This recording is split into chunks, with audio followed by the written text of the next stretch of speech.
আসসালামু আলাইকুম, শুভ দুপুর। কেমন আছো তোমরা? আশা করি সবাই ভালো আছো। আমি এখন মাছ ভাজি করব। কার কার মাছ ভাজি পছন্দ কমেন্ট করে জানাও। আমি আজকে রুই মাছ আর পুঁটি মাছ এদের দুই রকমের মাছ ভাজি করব। মাছগুলো ভালো করে হলুদ মরিচ লবণ দিয়ে মাখিয়ে নিয়েছি। এখন আমি গরম কড়াই তেল দিয়ে দিয়েছি কড়াইতে। এখন হালকা আছে অল্প আছে ভেজে নেব মাছগুলো। তোমরা কে কোথা থেকে আমার ভিডিওগুলো দেখছো কমেন্ট করে জানিও।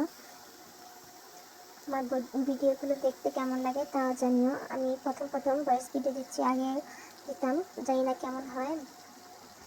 আমার ভিডিওগুলো দেখলে ভিডিওটি ভালো লাগলে লাইক করে দিও। এখন আমি মাছগুলোকে সুন্দর করে ফ্রাই করে নিচ্ছি। এখন আস্তে ধীরে সাবধানভাবে মাছগুলো উঠিয়েছি। কার কার প্রতি মাছ পছন্দ কমেন্ট করে জানাও। দেখা হবে আবার নতুন ভিডিওতে। আল্লাহ হাফেজ। ভিডিওটি ভালো লাগলে লাইক কমেন্ট করে সাবস্ক্রাইব করে দিও।